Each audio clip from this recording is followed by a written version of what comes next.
r/NoSleep. Hosted by you/horror, Junkie123.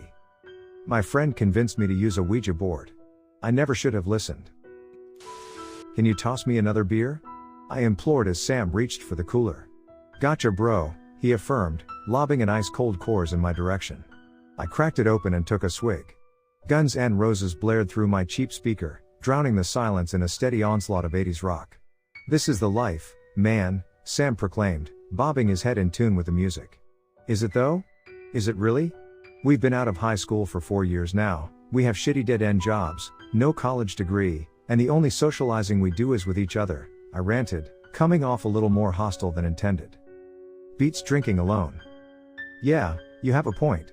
But don't you ever get tired of just sitting here listening to the same old songs every weekend? When was the last time we actually got out and did something? I mean, we went and picked up a pizza last week. That counts, right? Sam quipped, clearly amused with himself. No, that doesn't fucking count, dude. I want to do something exciting, you know? Something that really gets the blood flowing, I asserted, pumping a fist in the air to drive home my point. Honestly, I thought this conversation would come up again. So, I came prepared this time, Sam grinned, dragging his backpack onto his lap. He produced a sleek wooden board from his bag. I immediately recognized it. A Ouija board. No. We are not screwing around with a Ouija board. Nothing good ever comes from that shit. Sounds like someone's a bitch, Sam taunted, crushing his empty beer can and chucking it at my head. No, I just don't want some creepy fucking demon thing following me around for the rest of my life. Well, suit yourself. But if you're not gonna join me, I'll just use it alone. I sighed. I knew that tone. When Sam set his mind on something, he was going to follow through with it whether I was along for the ride or not. And if I wasn't, I'd end up looking like the bad guy. Fine. 5 minutes. That's it. Woo. I knew you'd come around. Yeah. Let's just get this over with. Okay, here's the rules, Sam stated matter-of-factly. Don't take your hand off the planchette for any reason, don't ask super personal questions, and never, I repeat never end the game without saying goodbye. Got it? Yeah, got it, I confirmed, glancing anxiously at the candles haphazardly scattered around my basement.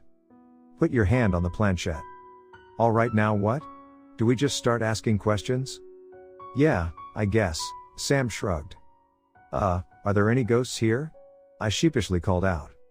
The planchette remained motionless. Are there any spirits here with us tonight? Sam probed to no avail. It's not working, man. I told you this was a dumb idea, I chastised, earning me a disapproving scowl. Hold on, I've got something we can try. Sam reached into his back pocket with his free hand and pulled out a small book. I didn't recognize the language printed on the cover. What is that?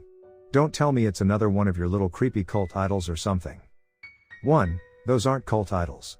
They're talismans to ward off evil spirits. And 2. This is a spell book of sorts. It's supposed to attract entities. Come on dude, a spell book? We're definitely getting possessed. We aren't getting possessed. Let me just read a few incantations and if nothing happens, we can stop playing. Deal? Fine. But I swear, if some dark force starts haunting me, I'm going to fucking kill you, I threatened, swiping my index finger across my throat. Yeah fine. Whatever, he murmured as he thumbed through pages. Sam finally paused when he reached the page he was searching for. His eyes connected with mine and a glimmer of excitement flashed through them as he began to read. Sam rattled off several passages of unintelligible jargon before placing the book on the ground beside him.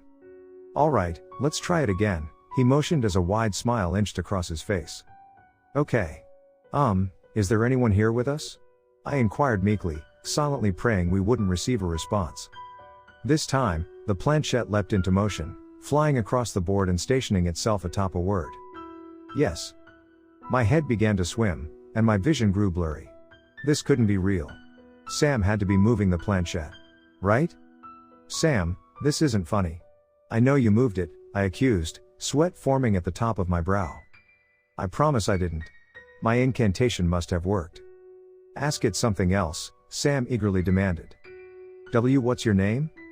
The planchette again began to glide around the board until it formed a name. Hyman. I could have sworn the air grew colder as a chill wormed its way up my spine.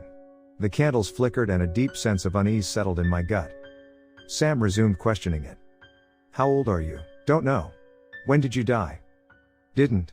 Were you human? No. Are you a demon? Yes. I wanted so badly for the game to end. My brain was caught in a vicious match of tug-of-war. My morbid curiosity hungered to know more about the entity, while fear begged me to put an end to the madness. Ultimately my nerves won out. Sam, I don't want to play anymore. You got what you wanted. Ugh, you're such a baby. 1 or 2 more questions then we can stop. 1 more question. Then I'm done. Okay, 1 more. What do you want with us?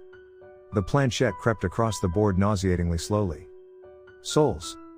A shiver rippled through my entire body. Nope. That's it. We're done, I insisted, shoving the planchette over the goodbye to end the game. It felt as if a veil was lifted as the tension in the surrounding atmosphere dissipated. I turned to Sam. All the color had drained from his face, and he stared at me wide-eyed. I could tell he didn't expect things to escalate like that. We are never touching this thing again, he squeaked. Agreed. Sam left soon after and I hit the hay the second he slipped out the door. Our encounter with the occult had left me mentally exhausted.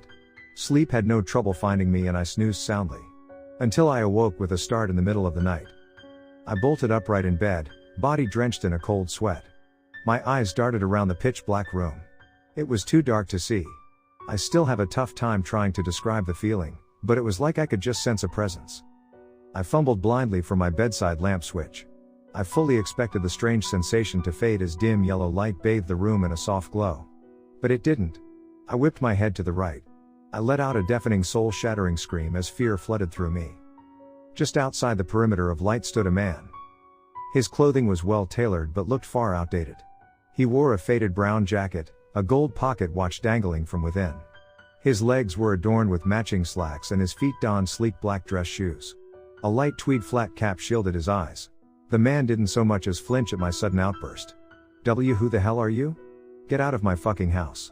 I timidly shrieked, brandishing an empty beer bottle as a makeshift weapon. The man remained silent. And then he looked up at me, revealing his face. Despite how well dressed he was, the man's face was completely butchered. The left side was engulfed in a dark purple bruise. A nasty gash appeared to have eviscerated his left eye. Deep lacerations enveloped his entire face. The right corner of his mouth was slit, revealing shattered broken teeth. He glowered at me menacingly. I'd never witnessed such an expression of pure loathing hatred. I froze. I suddenly wished I was invisible. That horrid glare was enough to send the Incredible Hulk running for the hills. The man began to take a step toward me. That was enough to release me from my stupor. I scooped up my phone and darted out of my house, slamming the door behind me. I instantly called the cops and they said they'd send a squad car out immediately. It was only then that I realized I was standing out on my front lawn in nothing but my tighty-whities. After 10 agonizing minutes of freezing in the November cold, the cops finally arrived. They did a quick sweep of the property and returned. Empty-handed. Son, are you certain you saw someone in your home? A beefy cop asked me, suspicion seeping into his words. Yes, I'm sure. He was standing over my damn bed for fuck's sake. Sir, we need you to calm down. Now, have you taken drugs recently? How about alcohol? His Twiggy partner questioned. No, I haven't done any drugs lately, I seethed, purposely failing to mention the 7 beers I downed a few hours prior. Look, just let me show you where he was. Maybe you can pull some fingerprints or something. The pair shot each other an annoyed glance before frustratedly following me inside. I led them to my room and when I rounded the corner I stopped dead in my tracks, causing the skinny officer to bump into me. All right, let's keep it moving, he uttered. I pointed a shaking finger at the man who was standing stock still in the corner of my room. His hateful expression hadn't faltered, instantly sending waves of fear pulsating through my body. He's right there. Don't you see him? I shouted, bewildered at the officer's lack of emotion. Son, if this is some kind of prank, we'll have you detained for falsifying a police report, the muscular officer snapped, clearly nettled by my revelation. No, this isn't a prank, I swear. There's a man standing right there, I reiterated, jabbing a finger toward my unwelcome guest. Okay, we're going to be leaving now. We'll let you off with a warning this time, but if you prank call us again, we will have you arrested, his partner promised. They turned and marched to the door, leaving me standing in the doorway to my room bemused and slack-jawed at their accusation. "Fucking tweaker, man," one of them muttered as they slammed the door so hard that it rattled my framed photographs hanging on the wall. All the while, the man hadn't moved a muscle. I could feel his spiteful gaze burning a hole in my chest. "Okay, fuck this. I gotta get out of here," I whispered under my breath. I methodically picked up my discarded clothes from the day before, never taking my eyes off the man for a second. I didn't want to risk him lunging toward me if I let my guard down. I began to slip on my shoes when his face suddenly contorted into a demented smile. That evil sadistic grin still runs rampant through my nightmares. His ruined face lit up like someone had just told him the funniest knock-knock joke in the world and he started laughing. His dry cackling grew louder and louder, crescendoing in a deafening roar of twisted amusement. I snatched my keys from the nightstand and sprinted out of my house faster than an Olympic athlete. I tossed my clothes in the passenger seat, not bothering to put them on as I peeled out of my driveway. I flew down desolate streets, checking my rear view mirror every half second until I reached the Walmart parking lot. Hey, don't judge. I was terrified and had nowhere else to go. I reconciled on sleeping there for the night in lieu of the town's dank motel. I spent hours attempting to quell the fear and anxiety surging through my veins and somehow, I managed to drift into a fitful slumber. I was woken abruptly by a knock on my window. I winced as sunlight flooded into my sleep-addled eyes, temporarily blinding me. I instinctively rolled down the window and was met with a disheveled man wearing dirty tattered clothing, sporting an impressively long grizzly gray beard. "Spare some change?" he rasped, extending a meaty palm. "Dude, I'm sleeping in a Walmart parking lot in my fucking boxers. Do I look like I have any extra money lying around?" Didn't have to be so rude about it. I felt a twinge of guilt for snapping at him as he trundled away. That tiny bit of remorse was quickly substituted for full-blown panic when I saw her. About 50 yards away stood a woman.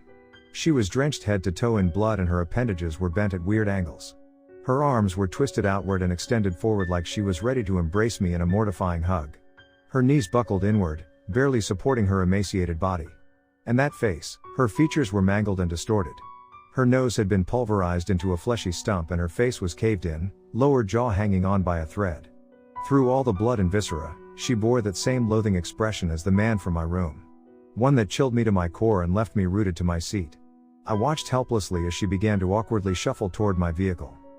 She was mere feet away from me when I finally regained mobility and I didn't stick around to find out what she wanted. I slammed the car into drive and floored it out of there. I continued driving in a daze. Thankfully, the streets were far more populated than the night before, granting me a sliver of solace. I knew I had to get to the bottom of this. I called Sam.